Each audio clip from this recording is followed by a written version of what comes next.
Hey folks, welcome to another episode of Lowland. Come along with us. We're going to fly a couple of antique biplanes from Hood River, Oregon to Oshkosh, Wisconsin for Airventure and then back again. So, hope you guys enjoy it, and we'll cut to some airplane footage.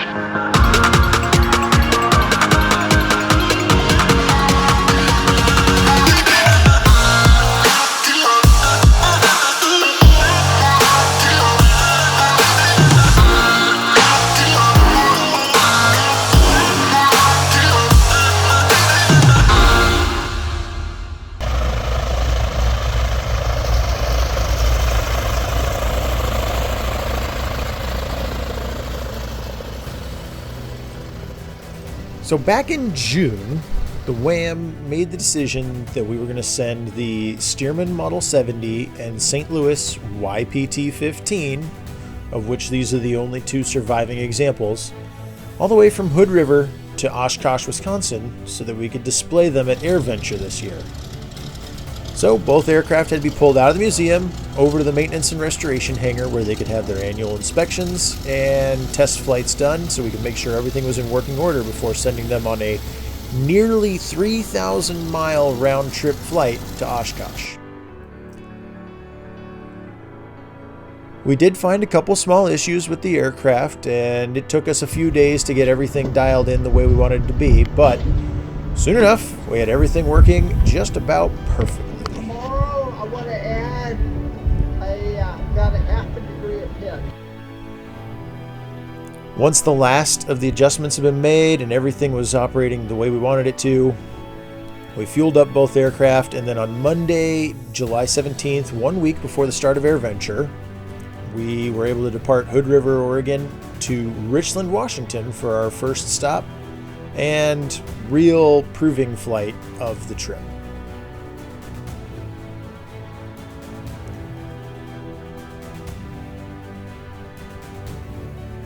Once we got to Richland and we got to the fuel pumps and topped off the aircraft, we gave them a once-over and found a couple small squawks, but nothing super concerning. We had a little bit of an oil consumption issue on the streetcar, and we had an issue with oleo struts not compressing evenly. So that was something that we needed to fix with some compressed nitrogen.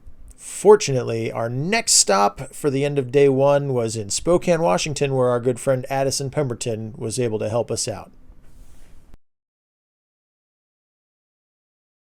Anyway, right now, I am way in the trail behind the other two aircraft.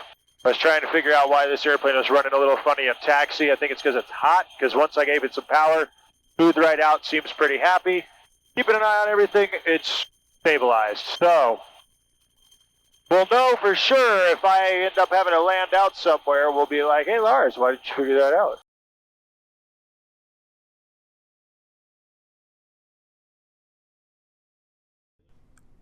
Once we were on the ground in Spokane, our friends met us at the fuel pumps and hooked us up with some tools and hangars for the night so that we could get both airplanes dialed in and ready to go early the next morning so we could try and make it across the Rocky Mountains before the winds picked up.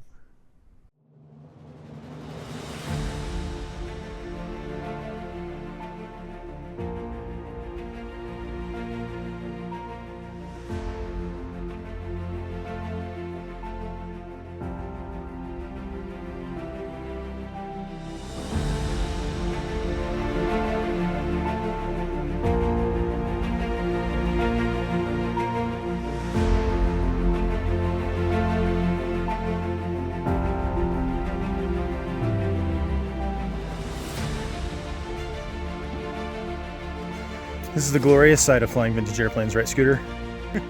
Land, add oil, check the gas. Well, it just gets you looking at things a little closer.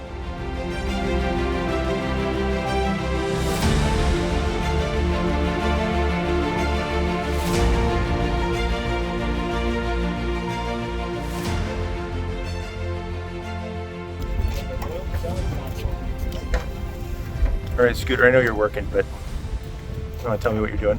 I am putting grease in the rocker arm bearings because this engine does not receive oil to the top end like most engines do these days.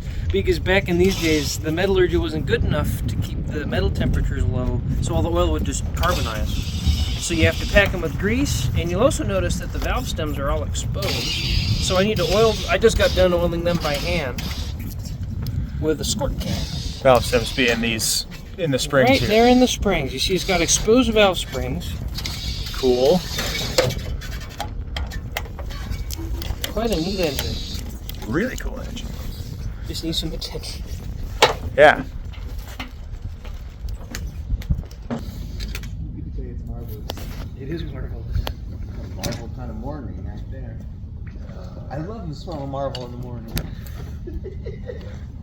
Okay, everybody I know got enough sleep. Would you like to hit it at Blake? No, I'm okay, thanks. It's almost 5 o'clock in the morning in Laurel, Montana, which is, it's still kind of dark and early.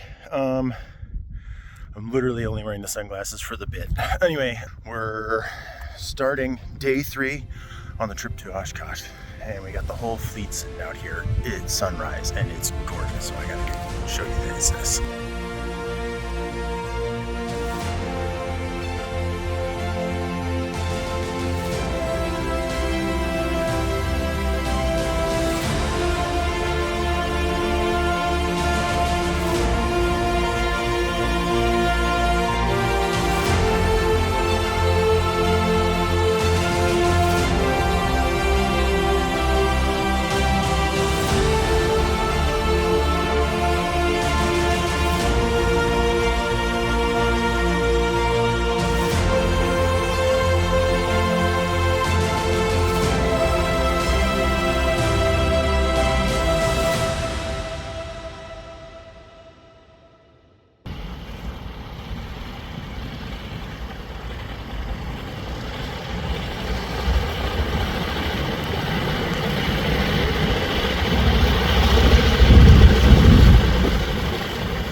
In Granite Falls, we managed to get a sneak peek of the Helldiver that Fagan Fighters unveiled at Osh this year, and the kind folks there were able to help us out with a small repair on the streetcar so we could get back on our way.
If you want to keep turning right, I'm going to cross over the top.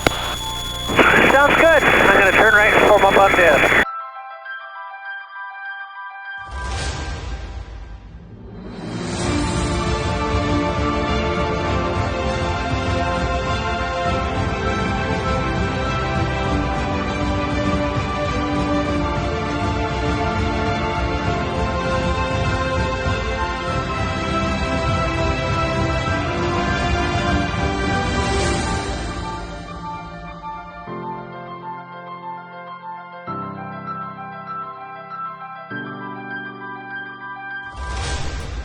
Wednesday evening brought us to Faribault, Minnesota, where our friend Peyton at Rare Aircraft was able to get us a few more cases of oil and somewhere to stay for the night.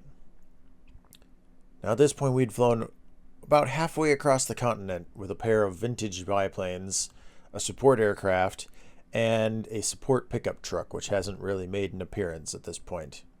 And somewhere halfway across South Dakota on Wednesday afternoon, the Toyota started to have issues. They made it to Faribault, Minnesota that evening, and then about half of our crew spent a good chunk of the evening trying to figure out what was wrong with the truck to see if we could get it to limp along the rest of the way. Sadly, Thursday morning, as we flew across the Mississippi River into Wisconsin, the Toyota finally broke down and had to get towed into a shop.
Oshkosh Tower, Starbria 41807, flight of 320 to the west.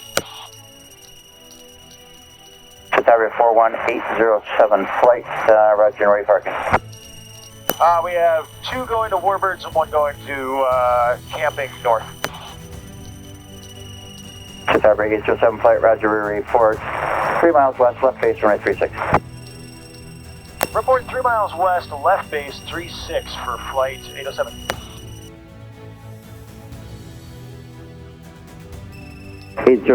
Flight, can just turn to the east now. The gyrocopters are inside a half-mile final now. Thanks for the help. Runway 36, you're clear to land. 36 clear to land for 807 flight. With no electrical systems on either of the biplanes and having to use handheld radios, we chose to try and get on the ground at Osh before the opening of the NOTAM at noon on Thursday. And with only half an hour to spare, we got ourselves down while we still had the aid of a tower. 807 flight, you can make the left turn there, and the ground 132.3, good day. 132.3, thank you. Hey, we made it! We have successfully landed at Oshkosh.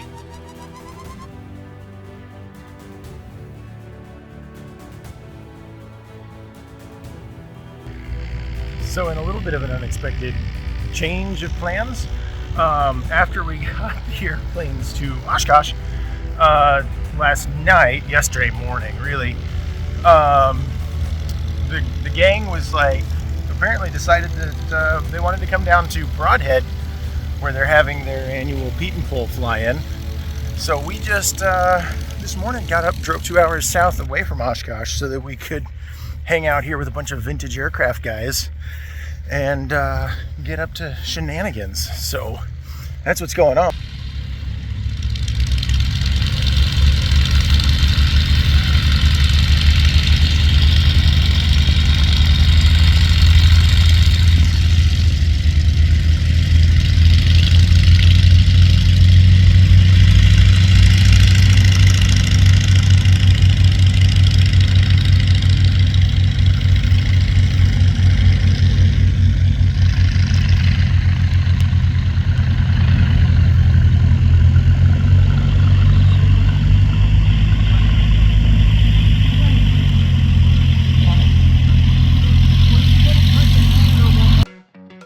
The Pete and Pole Fly-in at Broadhead wound up being one of our absolute highlights of the entire trip. It was just a whole bunch of people hanging out, enjoying budget vintage aviation, which is an incredibly rare thing in the world, and it wound up being a lot of fun, a lot of great folks. So if you get a chance, go check it out. I will probably be back if I can find a way. Now, that said, once we were done there, we headed back up to Osh so we could service both biplanes and get them ready for the trip home before Airventure kicked off so that we could spend our time sharing the history about these two airplanes with everybody who came by. I would love to include what makes them both so special in this video, but unfortunately, it's already run way longer than I intended, so I'm going to make separate videos about each of these airplanes in the future so that you guys can watch about them specifically if you want to. Okay, Scooter, what exactly are you doing up here? Well, I went to do valve lash, and I noticed that the push rods seemed a little dry to me. So I'm just going to go ahead and do, on a lot of these older greaser engines, there's a service where you pull the push rods out and you actually have to put grease and graphite on each end. So I think I'm just going to go ahead and do it early before I trip back and just grease both ends of the push rods. That way they're all lubricated for the trip back. Before we knew it, it was time for us to leave, and Friday morning, bright and early, we started heading west back to Oregon so we could get both airplanes home before the rest of us had to return to our normal lives and our day jobs.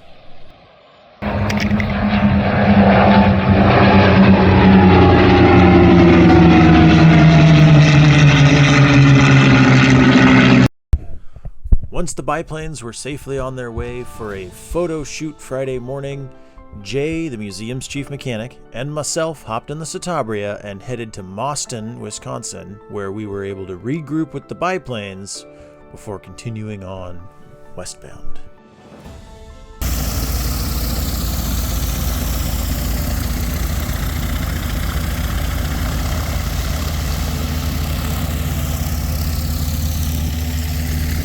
Fly-in runway 27, clear for takeoff, fly heading 270, 360, out of below 1,300, and so clear the clouds, Delta airspace. That us? Think so. After having spent almost a week looking at a red cowling out the windshield, I had forgotten that the tops of the wings in the Citabria were predominantly blue. Our blue high wing.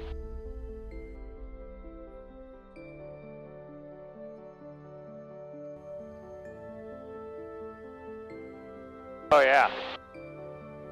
We are heavy today.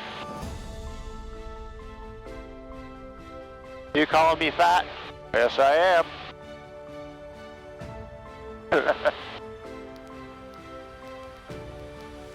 Got another little airport here. What? Is that where we're landing or not? Yeah, it is.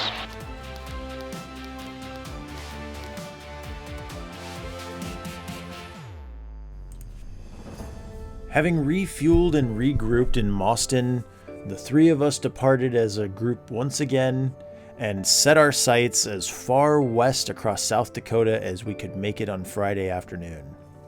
With several of us needing to be back in Oregon Sunday night so we could be at work on Monday morning, we were in a bit of a time crunch, which is not ideal when moving vintage aircraft across the country, but this was the situation we found ourselves in nonetheless.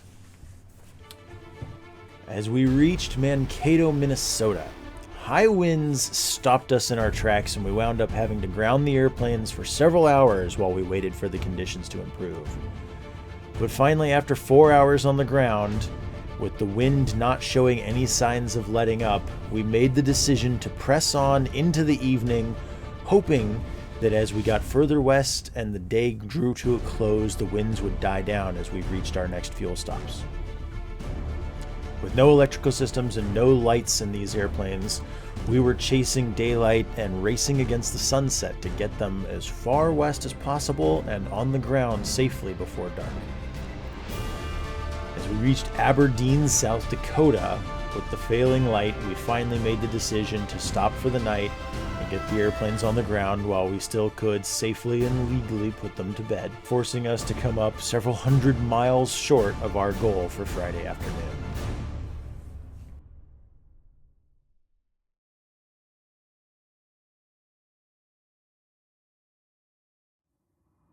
Saturday morning, we departed Aberdeen into beautiful conditions, determined to make up some of the lost time from Friday afternoon.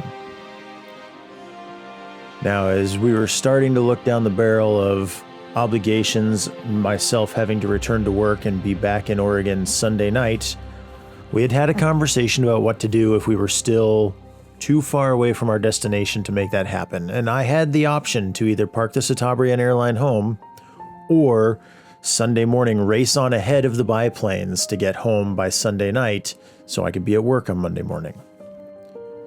Now, the main reason I even went on this trip was so that we had a reliable, newer aircraft that could carry oil and tools and be available at every one of our fuel stops in case we had issues, additionally performing the primary radio task.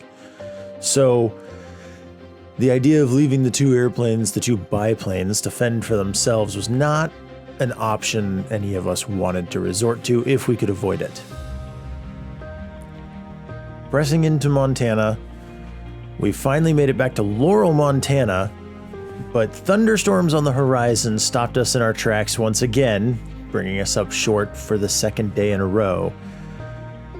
But the group decided that we'd press on together in the morning and do our best to make up all the distance we needed. So Sunday morning, into the smoke-filled skies of western Montana, we picked our way around fresh lightning strike fires and existing TFRs to navigate back up into the Rocky Mountains once again.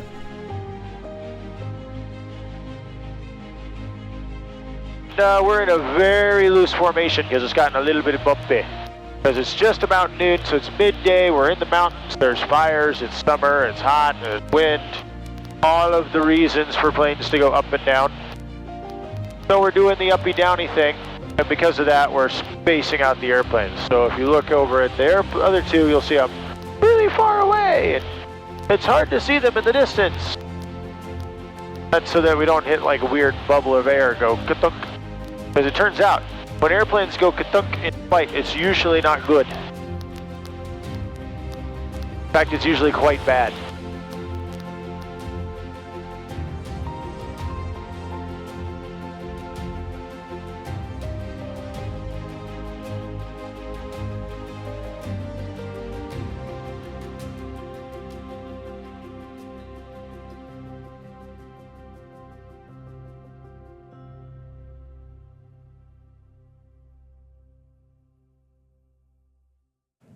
All right, I can't leave it like that.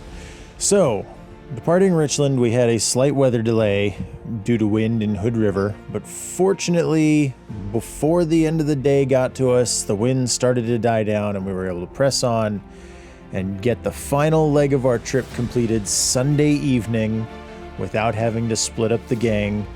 We got the airplanes all on the ground about a half an hour before sunset, and due to our setback in Richland, the Toyota truck that had chased us all the way back and forth across the country actually got to Hood River just a few minutes before us. So, long story short, the trip went about as smooth as one could possibly ask for. I hope you guys enjoyed it. And huge thank you to everyone involved. It would not have been possible without the help from everyone along the way.